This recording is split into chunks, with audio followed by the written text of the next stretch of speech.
우리 요한계시록 1장 1절에서부터 8절까지의 말씀 우리 한 목소리로 같이 봉독하겠습니다. 예수 그리스도의 계시라. 이는 하나님이 그에게 주사 반드시 속히 일어날 일들을 그 종들에게 보이시려고 그의 천사를 그 종 요한에게 보내어 알게 하신 것이라. 요한은 하나님의 말씀과 예수 그리스도의 증거 곧 자기가 본 것을 다 증언하였느니라. 이 예언의 말씀을 읽는 자와 듣는 자와 그 가운데 기록된 것을 지키는 자는 복이 있나니 때가 가까움이라. 요한은 아시아에 있는 7 교회에 편지하노니 이제도 계시고 전에도 계셨고 장차 오실 이와 그의 보좌 앞에 있는 7 영과 또 충성된 증인으로 죽은 자들 가운데서 먼저 나시고 땅의 임금들의 머리가 되신 예수 그리스도로 말미암아 은혜와 평강이 너희에게 있기를 원하노라. 그의 피로 우리 주에서 우리를 해방하시고 그의 아버지 하나님을 위하여 우리를 나라와 제사장으로 삼으신 그에게 영광과 능력이 세세토록 있기를 원하노라. 아멘. 볼지어다 그가 구름을 타고 오시리라. 각 사람의 눈이 그를 보겠고 그를 찌른 자들도 볼 것이요 땅에 있는 모든 족속이 그로 말미암아 애곡하리니 그러하리라. 아멘. 주 하나님이 이르시되 나는 알파요 오메가라. 이제도 있고 전에도 있었고 장차 올 자요 전능한 자라 하시더라. 아멘. 우리가 지금까지 요한계시록을 이해하기 위한 기본적인 4가지 키, 원리에 대해서 말씀을 증거했습니다. 오늘 이 시간에는 이 4가지 키에 대한 부연 설명을 조금 더 하고 그 다음에 4절을 우리가 잠깐 보도록 그렇게 하겠습니다. 여러분, 이 중요한 4가지 키는 정말로 중요하기 때문에, 이 원리는 중요하기 때문에 꼭 기억해 주시기 바랍니다. 첫 번째 키는 뭐였죠? 물어볼 줄은 몰랐죠. 계시록은 예수 그리스도의 계시다. 예수 그리스도의 계시다. 자, 이 말은요, 예수님이 계시하셨다는 얘기입니다. 누가 계시했냐면 예수님이 계시하셨다. 666표라든지 뭐 순교라든지 목배임을 당한 자, 이런 거는요, 사단이 우리에게 겁주기 위해서 계시한 게 아니라는 거죠. 예수님이 계시하신 내용입니다. 그러면 우리 주님께서 우리에게 겁을 주려고 그런 얘기를 하셨겠습니까? 절대 아니라는 것이죠. 그것에 대해서 주님께서 하실 말씀이 있다는 것입니다. 근데 많은 사람들은요, 뭐 666표, 짐승의 표, 두 증인 뭐 이런 것들에 계속 초점을 맞추고 이게 무슨 뜻일까?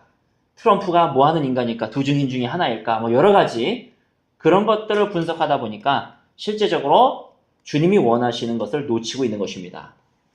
계시는, 그래서 우리가 요한계시록을 볼 때는요, 주님이 말씀하셨다. 왜 주님이 이거를 말씀하셨는가? 그 관점에서 우리는 보아야 됩니다. 요한계시록에는 단어 하나하나가 다 주님이 말씀하지 않은 것이 없습니다. 오히려 사단은요, 666표를 숨기려고 할 거예요. 그거 생각해 보셨습니까? 사단은 오히려 목배임을 당하게 하는 거 숨기려고 할 거예요. 그리고 짐승의 표를 숨기려고 할 겁니다. 두 증인, 7년 대환란 다 숨기려고 할 거예요. 근데 예수님이 그걸 드러내셨다는 겁니다. 근데 우리의 초점은요, 이 대환란 때 우리가 이겨낼 수 있을까? 대환란 때 우리가 피신할 수 있을까? 거기에다가, 그것도 중요하지만, 거기에 너무 집착을 하다 보니까요, 두려워 떠는 경우들이 종종 있고, 요한계시록은 무서운 책이야. 제가 어렸을 때는 요한계시록 함부로 못 읽었어요. 너무 무서운 책이라 그래가지고. 그렇게 된다는 것이죠. 그래서 요한계시록을 뭔가 이렇게 접근하려고 하기보다는 좀 이렇게 피해가는 그런 성향도 없지 않아 있었습니다. 그러나 이 모든 것은요, 다 우리 주님이 계시하시고 우리 주님이 말씀하신 것입니다. 그렇다면은 주님이 그냥 막무가내로 너희들은 짐승의 표 뭐 이렇게 얘기하시겠습니까? 아닙니다. 주님께서는 한 가지 목적이 있으시고 주님께서 대책을 마련하시고 주님께서 그걸 말씀하신 이유는 뭔가 원인이 있다는 것이죠. 우리가 거기에 우리의 초점을 맞춰야 됩니다. 그래서 우리는요, 안경되시는 우리 예수님을 통해서 모든 장면들을 이해해야 됩니다. 그 다음에 또 예수 그리스도의 계시라는 말은요, 예수 그리스도를 드러낸 것이다. 이 말입니다. 그러니까 짐승의 표 666, 뭐 두 증인, 7년 대환란 이런 거를 볼 때에 거기서 사단의 힘이 얼마나 강력하고 적그리스도가 얼마나 비열한가 이걸 보자는 것이 아니에요. 우리의 초점은요, 그걸 통해서 예수님은 누구신가를 보자는 것입니다. 이 첫 번째 키는요, 이제까지 요한계시록을 오해하게 만들고 이제까지 요한계시록을 제대로 해석하지 못하게 만드는 원인이었습니다. 우리는요, 이 계시록을 통해서 예수님을 봐야 됩니다. 와, 666표가 베리칩이냐 아니냐. 솔직히 저 생각은 별로 중요하지 않습니다. 베리칩이면 어떻고 아니면 어떻겠습니까? 우리는 그 666표를 통해서 예수 그리스도가 왜 그 말씀을 하셨는가? 예수님은 거기서 우리가 예수님은 누구신가? 그것을 배워야 된다는 것입니다. 비근한 예로 주님이 택한 자들은 666표를, 생명책에 기록된 자들은 666표를 받지 않게 될 것이다. 그러면 생명책에 기록된 자들이 뭔가를 우리는 초점을 맞춰야 되는데요.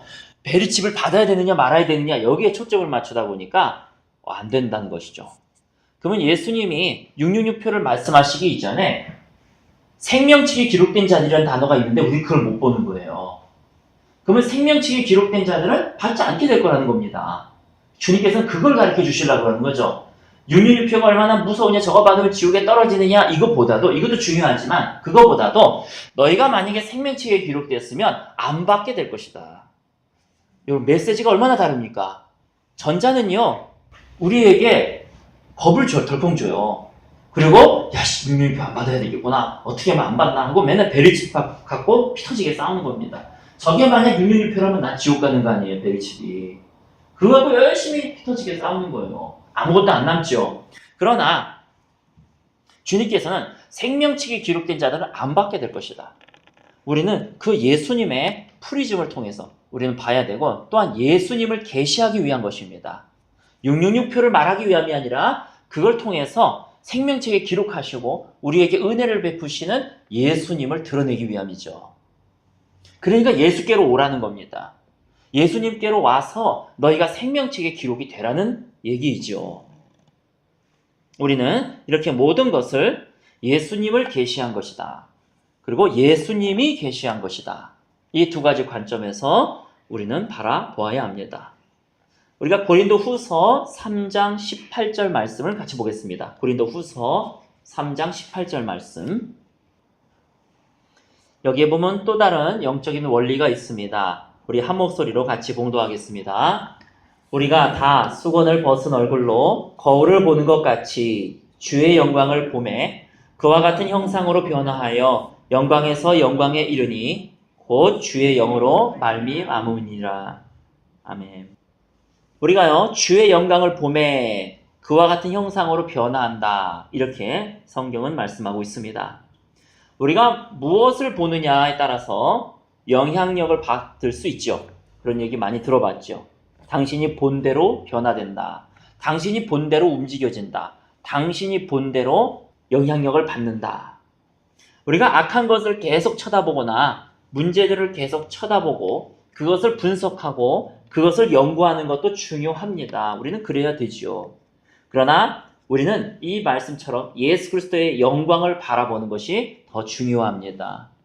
우리는요, 마지막에 있을 어떤 사건들을 바라보는 것도 중요하지만 거기 위에 머무시는 예수 그리스도의 영광을 보는 것이 더 중요하다는 것이죠. 우리가 요한계시록을 읽을 때 매 구절마다 그 사건을 우리가 바라보고 분석하고 연구해야 되지만 그 너머로, 그 위에 훨씬 더 위에 존재하시는 예수 그리스도의 영광에 우리의 초점을 맞춰야 됩니다. 그분께서는요, 세상을 창조하신 분이십니다.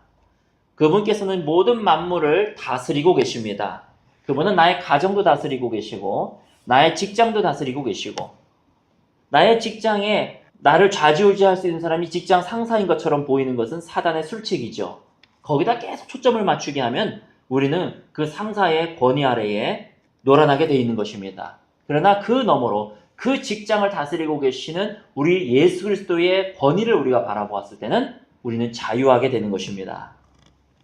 그 예수님의 영광을 다 바라보는 것이죠. 우리가 요한계시록에 있는 사건 하나하나에 집중해서 보는 것도 중요하지만 거기에만 매달리게 되면요, 우리는 하나님이 예수 그리스도에는 어디 저리 가고 우리 안에는 그 사건들만 가득 차게 될 것입니다. 그러나 우리가 그 사건을 다스리고 계시는 예수 그리스도를 바라보았을 때에 우리에게는 자유함이 임하게 되는 것이죠. 그분께서는 모든 만물을 붙들고 계시고 모든 만물을 다스리고 계십니다. 우리 주님께서는요, 이미 앞으로 일어날 일들까지도 다 계획하셨습니다. 666표는 주님이 계획하셨다는 거예요. 주님이 666표를 만드셨다는 얘기가 아니에요. 그러니까 좀 더 정확하게 표현하자면 주님이 아시니까 이걸 쓰신 거 아니겠습니까?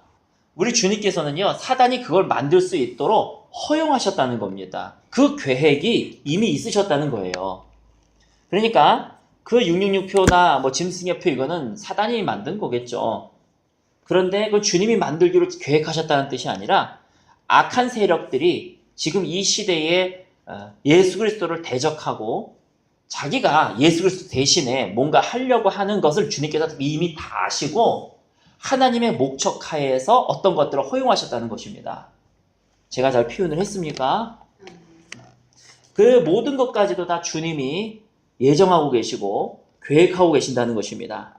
절대 사단과 주님과의 전쟁이 아니라 사단이 주님의 손에서 우리식 표현으로 놀아나고 있는 것이죠. 하나님의 손 안에 다 있습니다. 그래서요, 우리는 이 예수 그리스도를 바라보고 묵상하고 연구할 때에 우리는 더 큰 영광으로 변화되게 됩니다. 우리는 하나님의 영광을 쳐다봐야지 됩니다. 지금 한국의 현실도 중요합니다. 그래서 저도 뉴스 같은 것들을 계속 보죠. 그러나 항상 우리가 주의해야 될 것은 하나님이 미리 아시고 이 일이 일어나도록 허락하신 데는 이유가 있다. 하나님이 왜 그러셨을까? 결론은 우리 주님께로 가야 된다는 것이죠. 나에게 문제가 발생합니다. 오늘 나에게 왜 이런 일이 일어났을까? 그러면 하나님께서 이 일을 분명히 미리 아셨을 텐데 왜 내 삶 속에서 이 일이 일어나도록 허락하셨을까? 이게 왜 예정되었을까? 이런 생각을 하게 되면은요, 하나님의 나를 향한 어떠한 부분들을 우리가 발견해낼 수 있다는 것입니다. 이것이 바로 요한계시록을 해석하는 것뿐만 아니라 우리 삶에 있어서도 주님의 말씀을 해석하는, 우리 삶에 적용되는 주님의 방법을 해석하는 길이기도 합니다. 자, 우리 고린도후서 2장 11절에는요. 사단에 대한 그런 계책을 무시하지 말라라고 쓰여져 있습니다. 여러분, 우리가 이 이야기를 했다고 해서 적그리스도에 대한 영, 또 사탄의 활동하는 것에 대해서 쳐다볼 필요도 없고 이해할 필요도 없다는 뜻은 아닙니다. 성경에는 바로 고린도후서 2장 11절에서 말씀하신 것처럼 사단의 계책을 무시하지 말고 그것을 알아라 이렇게 말씀하고 계세요.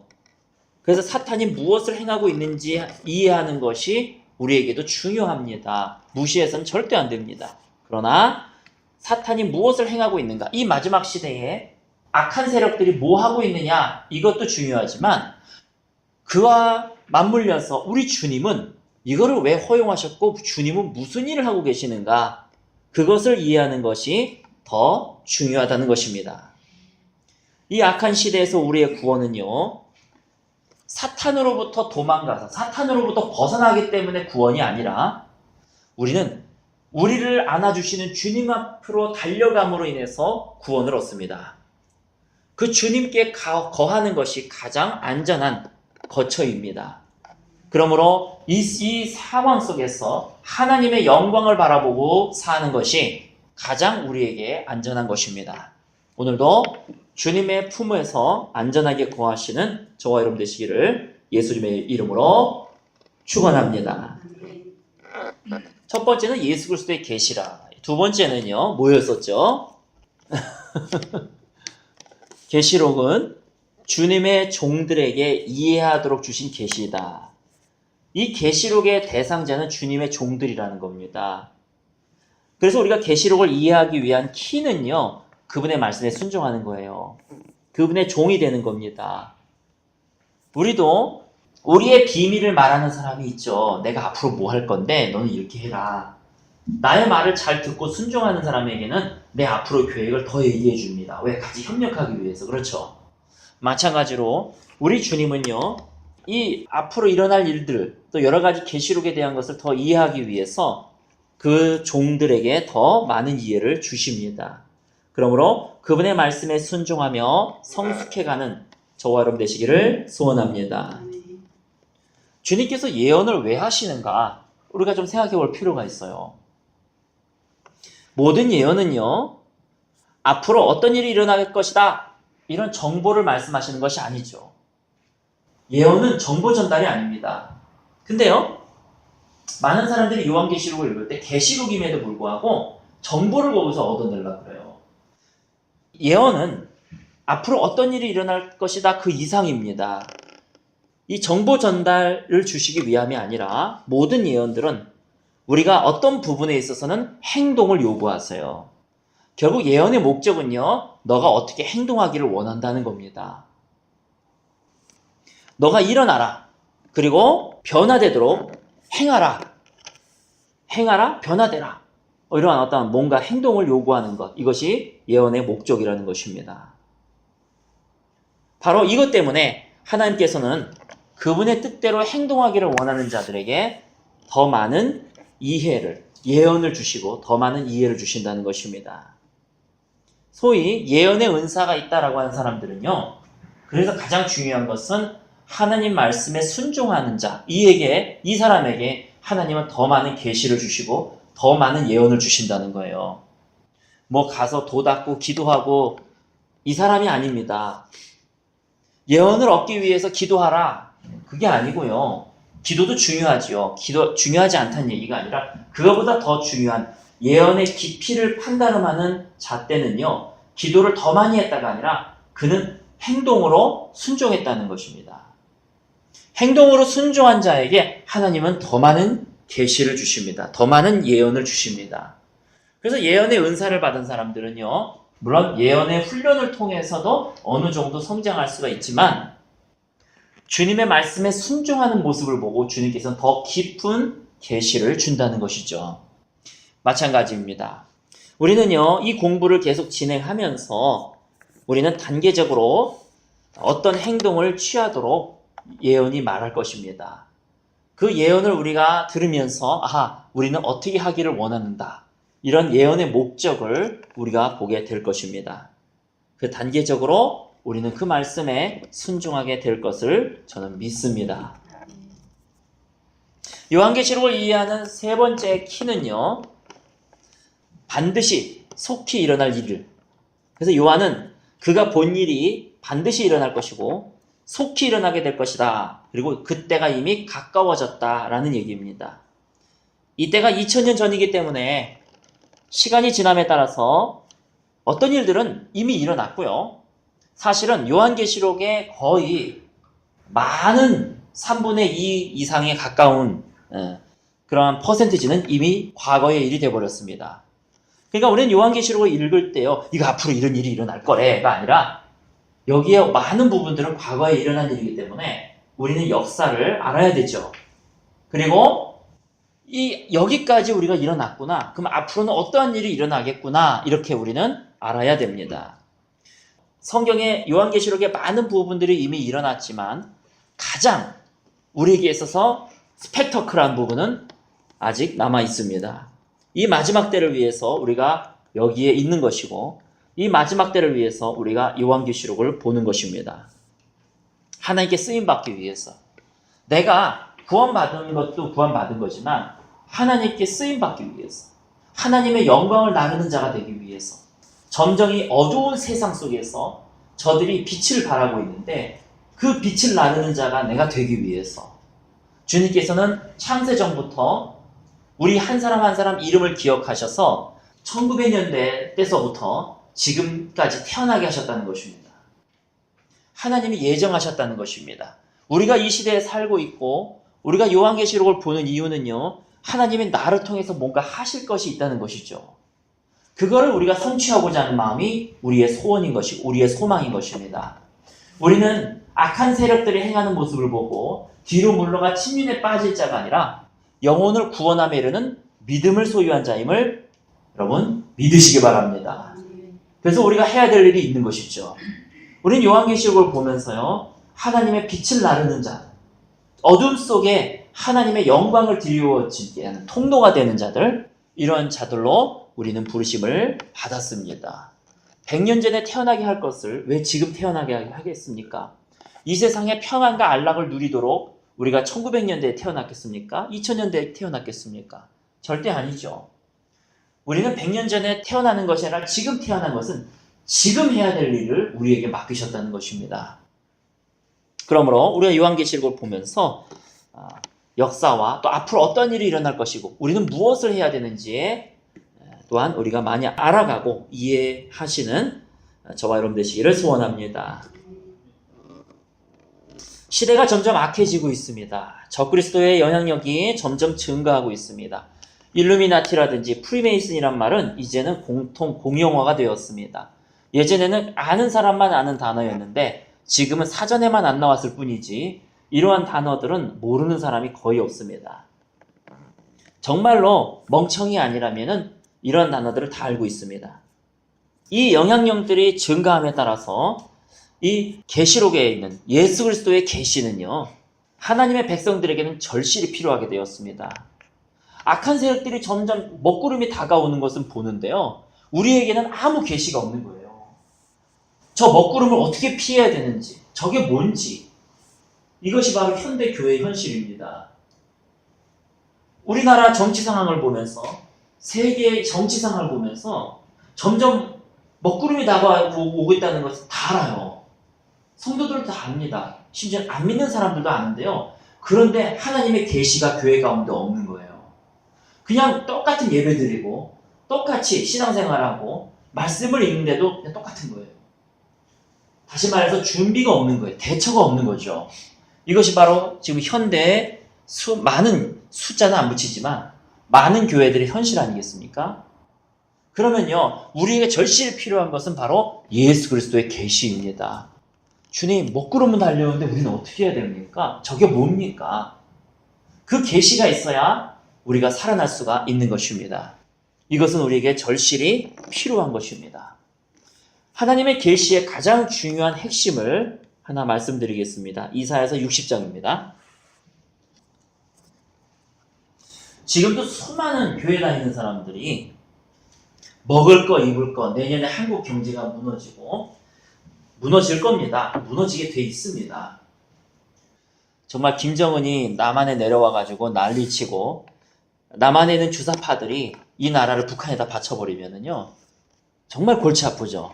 주사파가 바치겠습니까? 대한민국 사람들이 아무것도 모르니까 그냥 김정은이 오면 얼씨구나. 서울 한복판에서 김정은 환영한다고 데모하지 않았습니까?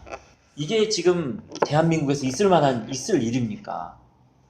어떻게 이 시청 광화문 앞에서 김정은 빨리 오라고, 김정은을 환영한다고 이런 데모를 할 수가 있습니까? 정신이 나간 것들이죠. 지금 대만도 많이 작용화되지 않았습니까? 저도 소식을 최근에 알았는데 대만이 우리는 중국의 속국이 되는 것에 대해서 사람들이, 그러니까 뭐라고 표현해야 되죠? 그러니까 투표를 했는데 중국의 속국이, 소위 말해서 중국의 속국이 더 낫다라고 하는 표가 우세했다 그래요.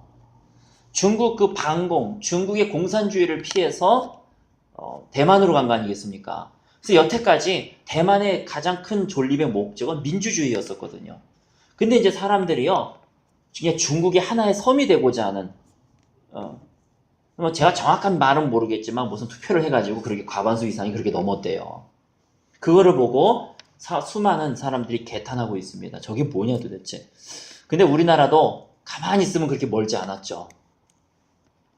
자, 그런 상황 속에서 우리는요, 수많은 교인들이요, 저렇게 경제의 먹구름이 다가오고 있고 공산주의의 먹구름이 다가오고 있는데 대책이 없는 거예요. 왜 그렇습니까? 계시가 없는 겁니다. 예수 그리스도의 계시가 교회 가운데 없는 거예요. 그 예배 드리고 평안하다. 그리고 예배 끝나버리고 집에 갑니다. 그리고 집에 가면 맨날 경제 걱정해요. 그리고 맨날 공산주의 걱정하고 있어요. 그게 아니라는 거죠. 경제, 먹고 살 걱정은 우리 하지 말라 그랬어요. 너희는 무엇을 먹을까, 무엇을 입을까 염려하지 말아라. 우리의 가장 큰 핵심은요, 우리의 눈을 들어가지고 저 경제 걱정하고 있고 공산주의 걱정하고 있고 저 먹구름 속에서 하나님의 영광을 드리우게 하는 것이 우리의 지금 삶의 목적인 줄 믿으시기 바랍니다. 우리는 그 차원을 뛰어넘어가지고 주님 먹고 사는 거 걱정하지 말라 그랬잖아요. 그럼 노르란 얘기가 아니죠. 주님께서 재정을 벌 수 있는 길을 열어주시고 주님께서 우리에게 필요한 재정이 충족될 수 있도록 일을 터를 열어주시고 우리가 일할 수 있도록 여건을 마련해 주시고 주님께서 길을 열어주신다는 얘기지 놀란 얘기는 아니잖아요. 그러니까 우리는 더 전문인이 돼야 되고 우리는 더 열심히 성실히 일해야 되고 더 열심히 공부해야 됩니다. 근데 그 길이 열릴까? 그 걱정은 할 필요 없다는 거예요. 우리가 열심히 준비하면은요, 준비가 되어 있으면 주님께서는 길을 열어주시고 여기 막히면 여기 또 열어주시고 걱정하지 말라는 거예요. 그러니까 우리의 관심은요, 우리의 삶의 목적은 돈 버는 데 있고 걱정하는 데 있는 것이 아니라 하나님의 빛을 저 어두움 가운데 비추는 데 있다는 것입니다. 우리의 삶의 목적이 이 시간 완전히 뒤바뀌는 저와 여러분 되시기를 축원합니다. 자, 핵심을 얘기하겠습니다. 60장 1절을 한번 보십시오. 1, 2절 시작. 일어나라 빛을 발하라. 이는 내 빛이 이르렀고 여호와의 영광이 내 위에 임하였음이니라. 보라 어둠이 땅을 덮을 것이며 캄캄함이 만민을 가리려니와 오직 여호와께서 내 위에 임하실 것이며 그의 영광이 내 위에 나타나리니. 아멘. 언제 하나님의 영광이 임하는가를 보십시오. 언제 우리가 일어나서 빛을 발해야 되는지를 보십시오. 어두움이 땅을 덮을 것입니다. 캄캄함이 만민의 눈을 가릴 것입니다. 지금 사람들은요, 서로가 이해가 안 간대요. 도대체 저 주사파들은 왜 저러는지 이해가 안 가고 왜 저 사람들은 저렇게 하는지 이해가 안 간대요. 눈이 가리워져 있는 거죠. 다른 사람이 참 이해가 안 가는 시대에 살고 있습니다. 묻지마 범죄도 많이 있습니다. 어둠이 땅을 덮을 것입니다. 캄캄함이 만민을 가릴 것입니다. 그래서 빛을 보지 못하고 진리를 보지 못한 시대가 바로 지금이지요. 그러나 바로 이때에 우리가 일어나서 빛을 발할 때가 이때라는 것입니다. 그러니까 우리가 여기서 삶의 목적이 무엇입니까? 캄캄함이 임하고 어둠이 만민의 눈을 가릴 때 일어나는 것이 우리의 목적이라는 것이에요. 빛을 발하는 것이 하나님이 이 시대에 우리를 이 메시지를 듣게 하는 목적이라는 것입니다. 우리는 뒤로 물러가 침륜에 빠지는 자가 아니라 일어나서 빛을 발하는 자입니다. 그때 오직 여호와께서 내 위에 임하실 것이요. 여러분 이때가 바로 하나님의 임재를 더 구할 수 있을 때입니다. 그의 영광이 내 위에 나타나리니. 하나님의 영광을 나르는 자가 삶의 목적이라 그랬습니다. 바로 이때에 캄캄함이 더 임할 때에 하나님의 영광은 더 임하게 될 것입니다. 이게 메시지의 키입니다. 가장 중요한 핵심은요, 바로 가장 어두운 시기에 가장 장엄한 하나님의 영광이 드러난다는 것입니다. 하나님의 영광은 언제 가장 드러나느냐? 가장 어두운 시기에 드러난다는 것입니다. 우리가 이 관점을 갖고 있느냐 갖고 있지 않느냐가 엄청난 차이가 있습니다. 우리가 이 관점이 없으면요, 어두운 시기에 뒤로 물러가 침륜에 빠져요. 맨날 걱정하고 두려워하고 어려워합니다. 그러나 바로 이때가 하나님의 영광이 가장 임하시는 시기라는 이 관점을 가지고 있다면요, 우리의 기도 제목이 달라져요. 무엇을 먹을까, 무엇을 입을까, 하나님 잘 되게 해주세요. 그게 아니고요, 우리는 머리털까지도 세신 바 되었어요. 그래서 염려하지 말라 그랬어요. 우리는 우리 삶에 최선을 다하고 열심히 공부하고 열심히 전문인이 되고 열심히 돈을 벌 겁니다. 그러나 우리의 기도는요, 거기에 있는 것이 아니라 하나님, 바로 이때에 하나님의 영광이 우리 교회에 임하게 하여 주시옵소서. 하나님의 영광을 내가 보게 눈을 열어 주시옵소서.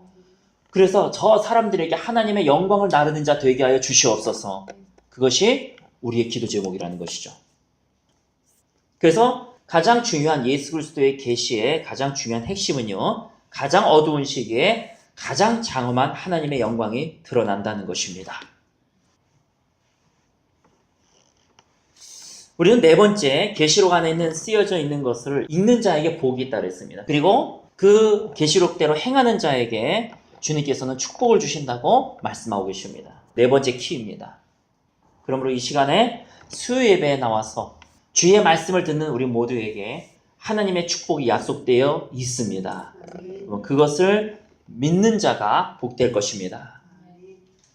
비록 이 시대가 악해지고 적그리스도가 활개를 치는 것처럼 보일 수 있지만은요, 바로 이때가 우리가 그리스도 안에서 성장해 나가기 위한 가장 적절한 시기라는 것입니다.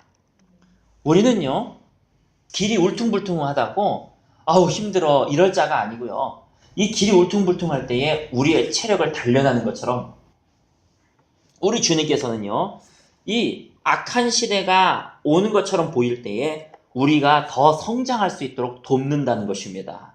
왜요? 우리의 목적은 따로 있기 때문에. 우리가 해야 될 일은 걱정하는 것이 아니라 우리가 해야 될 목적이 있기 때문에. 그럴 때마다 우리를 더 성숙시키고 더 훈련시키고 더 단련시키신다는 것입니다. 더 성숙된다는 것입니다. 그리고 어떤 영역에서 예수 그리스도를 드러내기 위해서도 가장 좋은 시기입니다. 우리 로마서 5장 20절에 그냥 제가 읽겠습니다. 이렇게 쓰여져 있어요.